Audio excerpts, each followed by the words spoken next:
অর্থবছরের ১ মাস বাকি থাকতেই অতিক্রম করেছে ব্যাংক খাত থেকে সরকারের ঋণ নেওয়ার লক্ষ্যমাত্রা। ১১ মাসে যার পরিমাণ ঋণ ১,১২,০০০ কোটি টাকা, পুরো অর্থ বছরের লক্ষ্যমাত্রার চেয়ে যা বেশি ৮,০০০ কোটি টাকা। বিশ্লেষকরা বলছেন, রাজস্ব আদায়ে ঘাটতি এবং ব্যয়ের বাড়তি চাপ সামাল দিতে ব্যাংক ঋণের ওপর নির্ভরতা বেড়েছে উল্লেখযোগ্যভাবে। মাসুম মিয়া রিপোর্টে বিস্তারিত।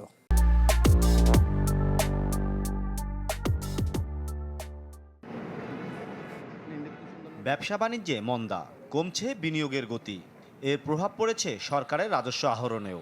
জাতীয় রাজস্ব বোর্ডের আদায় কাঙ্ক্ষিত লক্ষ্যমাত্রার অনেক নিচে থাকায় আয় ব্যয়ের ভারসাম্য রক্ষা করা কঠিন হয়ে উঠছে সরকারের জন্য। অন্যদিকে অর্থবছরের শেষ দিকে এসে বেড়েছে উন্নয়ন ও পরিচালন ব্যয়ের চাপ। ফলে প্রয়োজনীয় অর্থের যোগান দিতে সরকারের সবচেয়ে সহজ ভরসা হয়ে উঠেছে ব্যাংক ব্যবস্থা থেকে ঋণ গ্রহণ।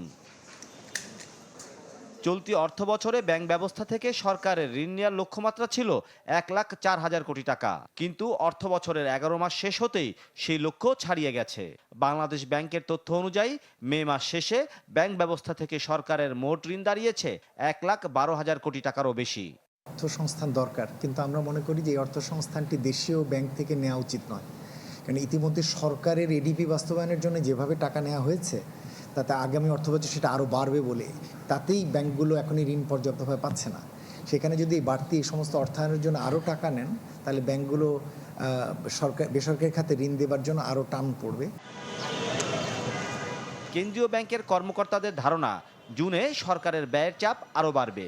ফলে অর্থবছর শেষে ব্যাংক ব্যবস্থা থেকে সরকারের মোট ঋণ ১,২০,০০০ কোটি টাকা ছাড়িয়ে যেতে পারে। অর্থনীতিবিদরা বলছেন, ঋণের উপর অতিরিক্ত নির্ভরশীলতা কমাতে রাজস্ব আহরণ বাড়ানোর পাশাপাশি প্রকল্প ব্যয় শৃঙ্খলা আনতে হবে। আমাদের উন্নয়ন প্রকল্পগুলো দেখেন, তাহলে এই উন্নয়ন প্রকল্পগুলিতে প্রচুর ডালপালা আছে যেগুলো কিন্তু কেটে ফেলা যায়, এবং তাতে আপনার উন্নয়ন এই প্রকল্পের লক্ষ্য বাস্তবায়নে কিন্তু কোনো ক্ষতি হবে না। অনেক ধরনের আছে, অনেক কম্পোনেন্ট আছে যেগুলো প্রয়োজন নাই, যেমন শিক্ষা সফরে যাওয়া, বিভিন্ন ধরনের কর্মকাণ্ড গ্রহণ করা।